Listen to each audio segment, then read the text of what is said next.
That sounds better. Hey everyone, my name's Finn. I guess we covered that. I'm going to be talking about making games without game engines and why you might want to do that or not do that. I do want to make a quick disclaimer, which is that there's sometimes people on the internet say dumb things, and I'm not going to address that too heavily because I've only got 20 minutes, but there are a lot of really silly arguments and I'm not inclined to defend them or attack them here, but there's a lot of people saying, you know, if you don't do this, you're not a real game developer, or the only reason to do this is to show off and flex on people or whatever. I'm just going to pretend that doesn't exist and move on. But whenever I sat down to try and figure out how to talk about this, I always came up against this kind of a lack of a definition of what it actually means. It's often called like making your own engine or making a custom engine or working without an engine. And if that makes making everything yourself, what does everything mean exactly? And so I sort of realized that this is more of a continuum than anything else. And I've come across the term hand-carved pixels, meaning like, if you're going to do this, you might have heard of a thing called Handmade Hero, I think it is, where someone's trying to make a game absolutely as from scratch as you possibly can. And that's cool, and I'm not going to tell you not to do that, but I'm not here trying to tell anyone to do anything, but I'm not trying to advocate for that. This is really just about whether you might want to explore somewhere below the surface, not the abyss necessarily. Don't give too much thought to what I put where. It's the vibe. So I want to first off, why, and I want to put this in terms of three things: games as an art form, learning and getting better at stuff, and also community and the ecology of the community, or the intellectual ecology, I guess. But to start with, I've often heard this compared as like making a game without an engine is like being a musician who insists on making building their own instrument, or being an artist that insists on making their own, like stretching their own canvas and constructing their own paintbrush or whatever. And that's the abyss, perhaps. But the analogy I've been thinking about when I talk about this stuff is it's a bit more like an artist choosing to paint watercolor even though Photoshop exists. And it's absolutely true that if you're a graphic designer working professionally, it's usually not the right economic decision to do a watercolor instead of using Photoshop. Just the lack of an undo stack alone is going to ruin your productivity, right? But it's quite rare to tell artists they shouldn't do that. It's just sort of a personal choice. It's something people like to do for whatever reason. And I feel as though part of getting your head inside why someone would do this with games is actually fully thinking of games as an art form, not as a commercial product.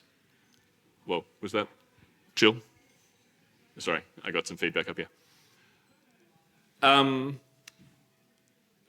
Yeah, okay. So part of that is this idea that people in creative industries, or creative fields, I suppose, have always thought is that constraint breeds creativity. And so from the point of view of making games as an art form, because it's fun and like you like doing it and you like the texture it gives the final product, are good answers. In the same way that I imagine, were I an artist, might be why you would say you choose to paint with watercolors instead of using Photoshop or whatever. It may or may not be the commercially optimal way of making a game. There are circumstances where you could sort of make that argument, but that's not what I'm going to try and territory I'm going to try and stake out today. But also it might not be the point. It's also occasionally thought of as a flex, and that's fair enough. I think it's usually not, but also like that's not uncommon in other media either, right? That's fine. Lots of cool things have happened in art traditionally because someone wanted to flex their technical skills. It also behooves me to mention the phrase to reinvent the wheel, which I've always enjoyed that phrase because it's usually used as an example of a thing you shouldn't do because it's dumb, even though the wheel is maybe the most commonly and usefully reinvented object in all of human history. But mostly I'm kind of just staking the claim of, if you think this might be of interest, give it a crack, because it's kind of fun. If you find otherwise, that's okay. I'm definitely not up here trying to make the claim that this is something everyone in the room should be doing. As I say, that's the domain of angry people on the internet that I'm not inclined to defend. But I'll move on to talking about learning. This is probably the one people most commonly say, why would you make a game from scratch? Because it's about learning how games work. And I think that's true, but I think it deserves to be expanded on a bit. Why would that be, insofar as what would be so educational about trying to solve a problem in a way that your intention is to never solve a problem that way ever again? And again, this is something that you can kind of get some thoughts of when you think about how people practice other artistic pursuits, right? It's really common for artists to do a study on, say, light and shadow, because they're studying how to do light and shadow and create a difficult situation for themselves to learn from and overcome, when paintings of complicatedly crumpled fabric or refracting crystal glassware or something isn't necessarily their day job. But it's also worth asking, what will you actually learn? So this is kind of a metaphor and also literally just the name of a computer science thing called hill climbing. So a hill climbing algorithm is something that is used in, I think genetic algorithms are a class of this, where essentially if you imagine what a programmer would call a fitness space, a problem that you're trying to solve, you can think of it as being blindfolded and trying to feel your way to the highest point on a landscape. And I tend to think of being self-taught as being a bit like that, where you can try random stuff in different directions and move around, and you can tell if you're going uphill. And so the algorithm is get as much altitude as you can by going uphill until you can't go uphill anymore. And as I say, that's how I tend to think of self-teaching in a lot of fields, but that has the problem of local maxima, as a programmer would put it. That is to say, you find yourself to a foothill and you're as high as you can go by blindly going uphill, even though you're very much not as high as you can go. The trouble is, you can't just have a policy of going downhill. If you look at this kind of NAF diagram here, if you're where the red guy is and you want to get to where the witch is, you do have to go downhill before you go back uphill. But if you just go downhill in a random direction, probably you'll not end up anywhere good, right? And I tend to think of that as the role of formal education, of having someone around who can say, no, I promise, go in that direction, even though you'll get worse at what you're trying to do by going in that direction, you'll eventually get better.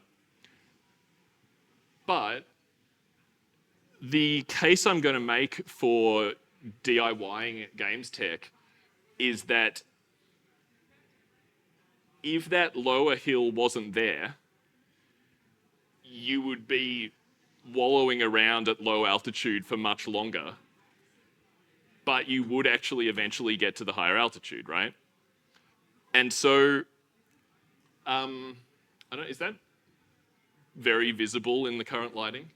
I feel like it might. Just imagine that's a screenshot of Noita. I'm just going to hope people have heard of Noita. So Noita is an example that came up because I heard it described recently as a great example of a game that couldn't have been made in something like Unity or Unreal. And it was apparently a game developer that said that, and I was immediately interested in that because there's a bunch of game developers in the room, and if you're experienced with Unity and you're an experienced programmer, you'll know that that's nonsense, right? You could absolutely build Noita in Unity. Unity allows you to import arbitrary DLLs. C# is a perfectly good language to write a cellular-based physics engine in, you could absolutely make Noita in Unity. Noita wasn't made in Unity though, and I think it's worth picking at why that is, assuming it's not a red herring, assuming it's not a coincidence. And I think what that revealed to me thinking about it is that actually kind of what they're saying there is Noita can't be made only using Unity and not writing any complex systems. But the trick is, if you're stuck in the foothills here, you're never forced off the lower foothills by Unity. And I want to emphasize, you can get off the lower foothills with Unity. There's plenty of people around who have gotten well deep into really advanced stuff, spending their whole time in Unity, but Unity doesn't force you to do that. And my suspicion is that while Noita was made without an engine and could have been made in Unity, it'd be much less likely to be made by someone who cut their teeth on Unity. And that's perhaps the most powerful developer is someone who doesn't need to use Unity, but uses it anyway.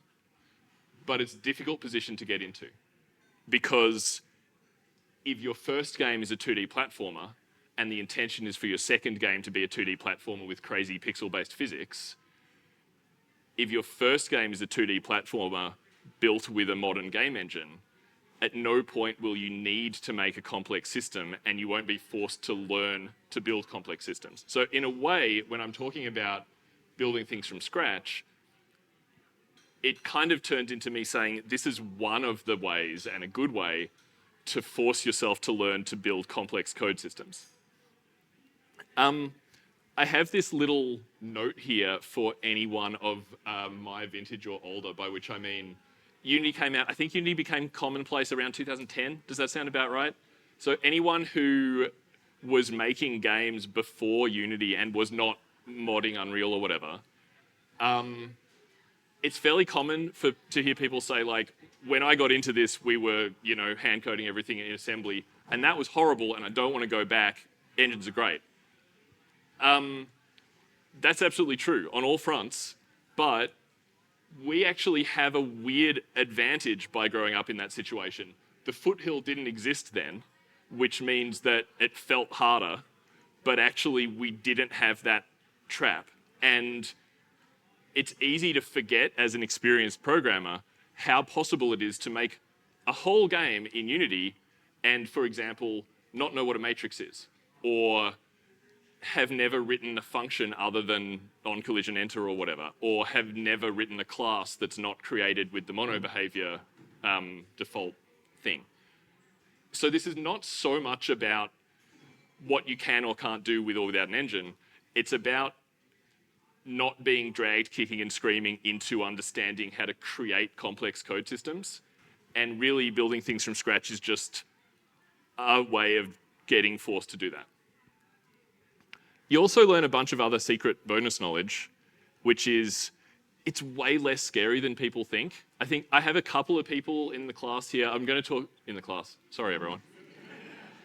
From my classes over the years, who have worked on projects at AIE, where I'm a teacher. Could I get a show of hands who has at some point built a game from scratch under my tutelage? Yeah, go and, or is currently. That's fine. Non-programmers encouraged to put your hands up too. You go and bother those people to make sure I'm not totally lying. Or check if I am. I'll check too. But a pretty common bit of feedback I get is that it's really common if I say, hey, check out this dinky 2D platformer I made. And people are like, oh, how'd you make it? It's like, oh, from scratch, actually, in OpenGL. And people are like, you must be some kind of godlike figure in the programming environment. And it's just kind of not that bad. It gets worse if you're trying to do modern lighting and 3D rendering and skeletal mesh animation stuff, but not that much worse. And I've done now 3-4-ish years of engine-less games as second-year major projects, and none of them have gone horribly off the rails. They've all come out fine. The artists and designers on the team didn't end up hating the programmers on the team. It's, as far as I know, It's not as bad. You don't have to be John Carmack. It's not just for people who are maximally like majoring in code. And if you go and have a look at some of the Reddit threads about code leaks that have happened from Terraria, it's made from scratch, Balatro, Obsidian Framework and the Love Framework, a lot of these games have famously had abominable code bases that are hacked together by someone with, 10,000 long case switch statements and that kind of thing. But also you'll appreciate engines more. There's a sort of frustrating thing that happens if you get into this out of frustration where you occasionally have to sort of go, all right, I guess I see why Unity does its input management like that. It seemed really annoying, but all right.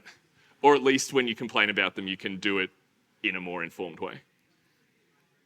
The other thing that I think hasn't been talked about all that much that I've heard is that, I said this earlier, but I'm really not trying to make the case that like everyone in the room right now should go and try this.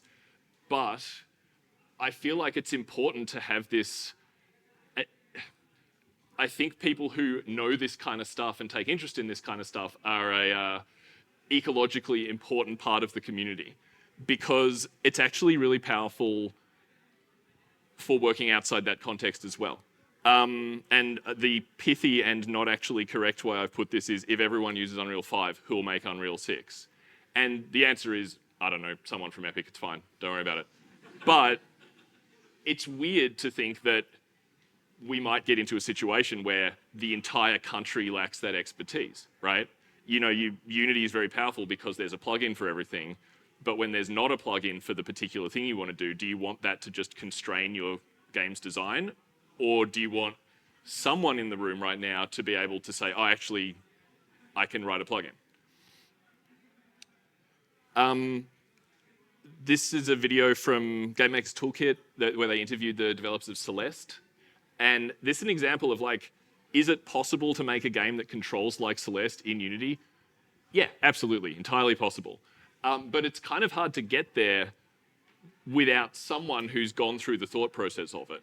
And the extremely zoomed in way of thinking about how collision shapes work and all that kind of stuff. It's a good video. I have it linked in the speaker notes that I can't see. But if these slides can be made available somehow, then you can follow that link if you haven't seen it. But it's the kind of nitty-gritty stuff that information is useful to people who aren't making games like this. So I have this little, okay, if you're interested in this, what next slide. One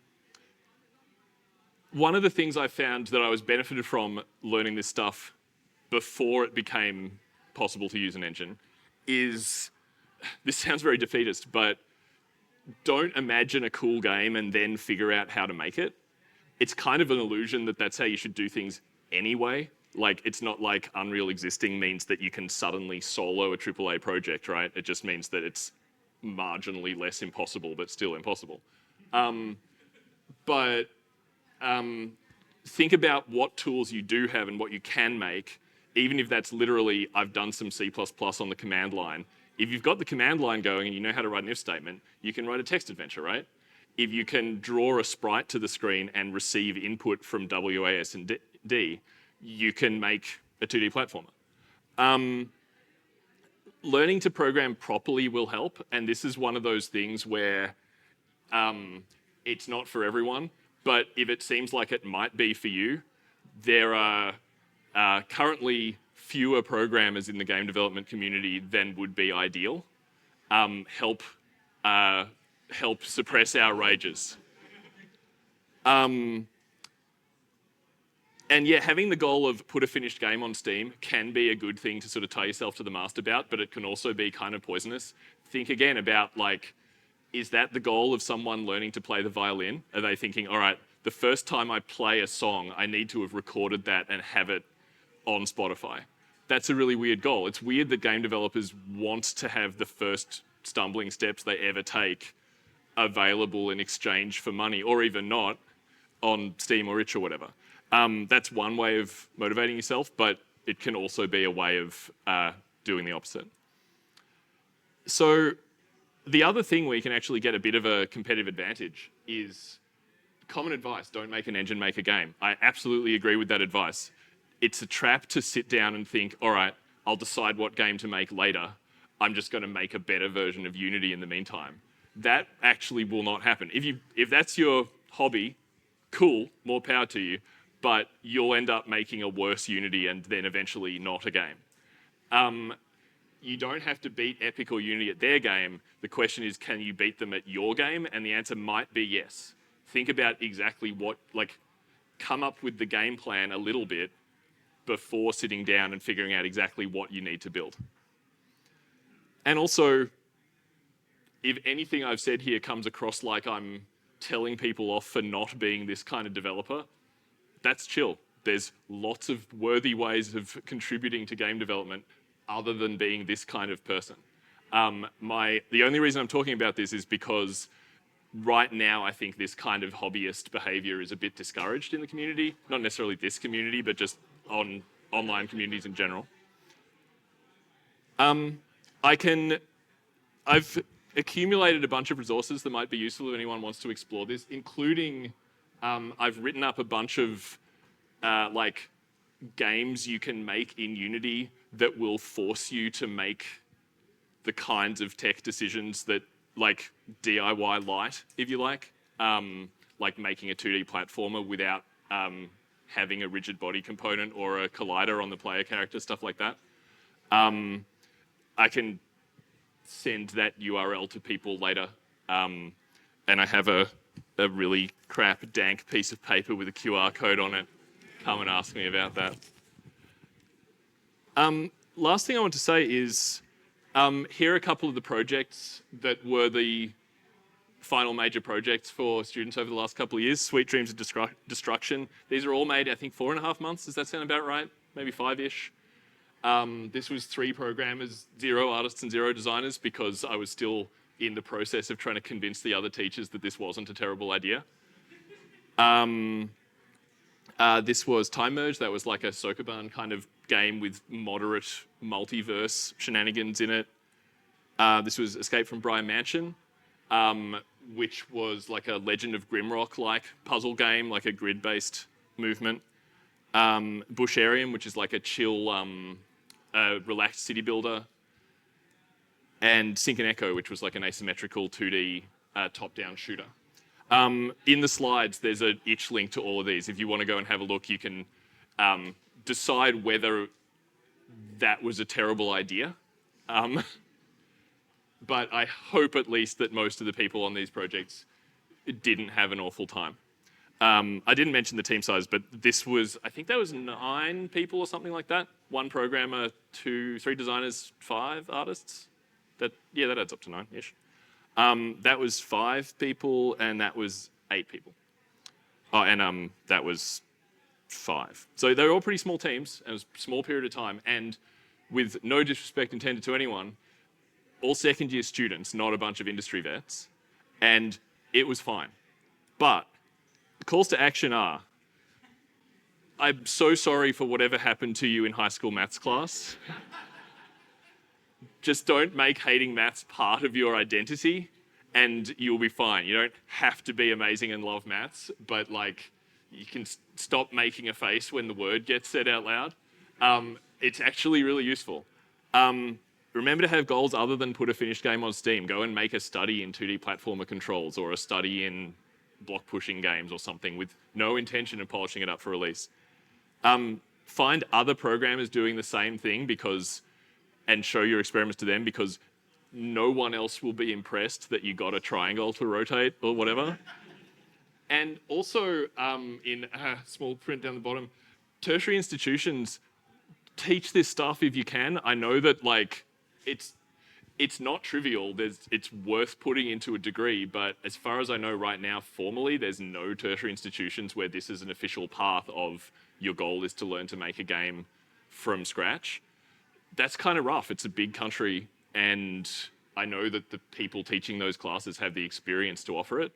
I also know how bureaucratic and weird tertiary institutions can be, so, but if there are people around who are interested in this stuff, right now, their only option is kind of self-teaching, and it's a hard thing to self-teach. So offer that if you can. I think that's it. I have no idea how over time I went. Sorry. Thank you.